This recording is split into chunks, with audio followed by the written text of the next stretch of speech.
अस्सलाम वालेकुम। आजकल हर कोई इंटरेस्ट रेट गिरने की बात कर रहा है। क्या इसकी वजह मार्केट में डेवलप हुआ कंसेंसस है कि इंटरेस्ट रेट डाउनवर्ड ट्रेजेक्टरी के ऊपर हैं, या ये एक हर्ड मेंटेलिटी है जिसके मफरूज़े की बुनियाद पर हर एक की ज़बान पर इंटरेस्ट रेट डाउनवर्ड ट्रेंड की बातें आ रही। यहाँ ये सवाल पैदा होता है, क्या ये हर्ड मेंटेलिटी हमेशा रहेगी? क्या ये सिलसिला इसी तरह जारी रहेगा? क्या हम सुनी सुनाई इसी बातों पर इसी तरह यकीन करते रहेंगे? क्या होगा जब हमारे पोर्टफोलियो में एक सिक्लिकल स्टॉक मौजूद हों और स्टेट बैंक का स्टांस अबाउट मॉनेटरी पॉलिसी बिल्कुल चेंज हो जाए? क्या ऐसा पॉसिबल है कि हम टाइमली प्रेडिक्ट कर लें और अपने पोर्टफोलियो की टाइमली रीबैलेंसिंग कर सकें? इस वीडियो में हम आपको वो आसान तरीका बताने जा रहे हैं जिसकी मदद से आप एक अनएक्सपेक्टेड मूव से अपने आप को बचा सकते हैं। इस वीडियो में हमने आपको एक ऐसा आसान तरीका बताना है, मॉनिटरिंग करते हुए आप अनएक्सपेक्टेड मूव से बच सकते हैं। इससे ना सिर्फ आपका इन्वेस्टमेंट कॉन्फिडेंस इंक्रीज़ होगा, बल्कि आप अपने पोर्टफोलियो की रीबैलेंसिंग भी कर सकते हैं। तो आइए चलते हैं अपने फैक्टर टेस्ट की तरफ। इस टेस्ट में आपने 3 चीज़ें मॉनिटर करनी है। तो टेस्ट नंबर 1 है इन्फ्लेशन। इन्फ्लेशन के ऊपर आपको अपनी वॉच लिस्ट के अंदर हमेशा एक नज़र रखनी है, वो है आपका डेटा जो कि रिलीज़ हो रहा है पाकिस्तान ब्यूरो ऑफ स्टैटिस्टिक्स यानी पीबीएस से। ये आपने मंथली सीपीआई और एसपीआई पे कंसिस्टेंटली वॉच रखना है। अगर हम इसको टेस्ट रन करें अपने लिए तो हमें एक आइडिया होगा कि आपको इस कॉलम में जो कि मंथ ओवर मंथ चेंजेस में आपको पता चल रहा होगा कि सितंबर से लेकर जनवरी तक हमें एक कंसोलिडेशन फेज़ नज़र आया एसपीआई का, और फिर उसके बाद आप देखेंगे कि ये डाउनवर्ड ट्रेजेक्टरी में दाखिल होते ही नवंबर 2024 के अंदर 7.3% पे आ गया है। इट मींस कि ये अभी भी एक डाउनवर्ड ट्रेंड के अंदर है। अगर हम दूसरी तरफ अपना सीपीआई को देखें तो सीपीआई हमें ये पता चलता है कि 4.9% है नवंबर 2024 में, जो कि 2018 के बाद सबसे लोवेस्ट लेवल के ऊपर है। अच्छा, एक चीज़ आपने जहन में ये रखनी है कि सेंट्रल बैंक के ये टारगेट रेंज के अंदर आ चुका है। इट मीन्स कि अब इसके ऊपर हमारा कंसर्न रेज हो रहा है। तो अब हम इसको टेस्ट रिजल्ट्स अपने देखते हैं तो हमें आइडिया होगा कि इन्फ्लेशन हमारा एक डाउनवर्ड ट्रेजेक्टरी के ऊपर आ चुका है, जो कि नवंबर 2024 में 4.9% पे आया। फिर हमने ये देखा कि हमारा इन्फ्लेशन है, लेकिन हमारा एक जो हमने रेड हाईलाइटेड पॉइंट यहाँ पे किया है वो है कि स्टेट बैंक के टारगेटेड एरिया में आ गया है। चलें बढ़ते हैं हम अपने दूसरे टेस्ट की तरफ। Current account, primary surplus and reserves. इसकी रियल टाइम पे मॉनिटरिंग करना आपके लिए बहुत ज़रूरी है कि वॉच लिस्ट के अंदर देखें तो सबसे पहले बैलेंस ऑफ पेमेंट्स के ऊपर आपने एक चेक एंड बैलेंस रखना है रेगुलरली। अगर हम बैलेंस ऑफ पेमेंट्स का जायज़ा लें तो हमें ये आइडिया होता है कि जुलाई से लेकर अक्टूबर तक current account surplus 349 million USD खड़ा है, जबकि रिज़र्व की अगर मैं बात करता हूँ तो मुझे ये पता चलता है कि मंथ ऑन मंथ बेसिस के ऊपर 66 मिलियन अप हैं और वीक ऑन वीक बेसिस पे 544 मिलियन यूएस डॉलर अप हैं।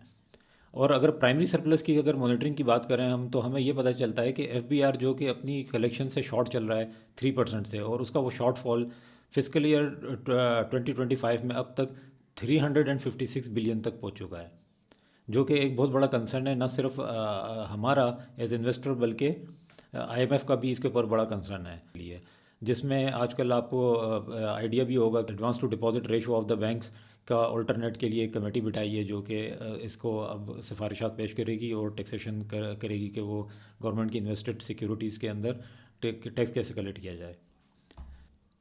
टेस्ट रिज़ल्ट से हमें ये पता चल रहा है रिज़र्व हमारा 54 million week on week basis पे और 66 million month on month basis पर अप है, जबकि 3% एफबीआर शॉर्ट कलेक्शन के अंदर बैठा है जो कि 356 बिलियन तक पहुंच चुका है।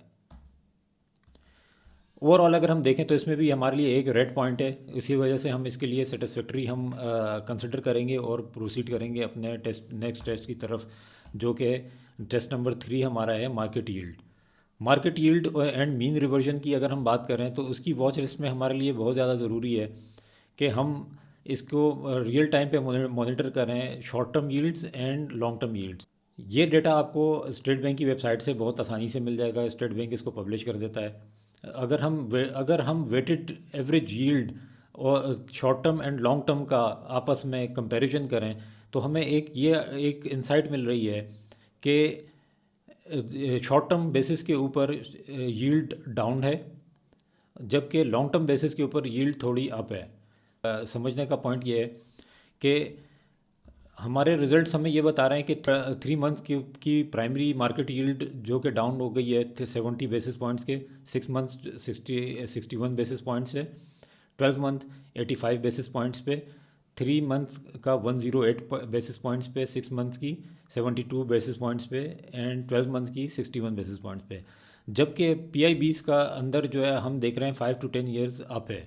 इसके पीछे एक कॉन्सेप्ट है, इसके लिए मीन रिवर्जन का कॉन्सेप्ट आप इस तरह से समझें कि ओवर द लॉन्ग टर्म हमेशा वैल्यू अपनी एवरेज की तरफ ट्रिगर करती है, जिससे हम ये शॉर्ट टर्म के लिए ये हमारे लिए सेटिस्फैक्ट्री लेवल पे मीट करता है। लेकिन ओवर द लॉन्ग टर्म हम इसको एक्सपेक्ट यही करेंगे कि हमारे पास शॉर्ट टर्म में कट 2% का होगा, लेकिन लॉन्ग टर्म में हमारे पास मीन रिवर्जन के तहत हमारे पास ये रेट 12% के करीब रहेगा।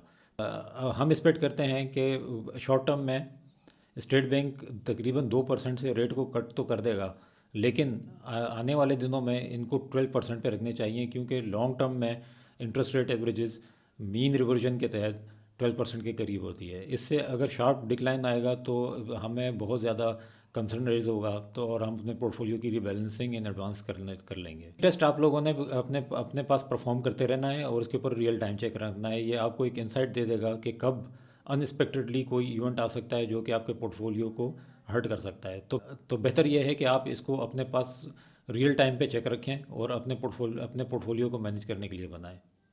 As a result of mean reversion हम इसको 12% के आसपास समझेंगे। अगर अगर इंटरेस्ट रेट इससे नीचे की तरफ जाता है तो भी हमारे पॉइंट ऑफ व्यू से, हमारे ओपिनियन में ये एक कंसर्न रेज हो जाएगा, क्योंकि over the long term Pakistan में एक्सचेंज रेट 12% के करीब रहें तो स्टेबिलिटी रही है।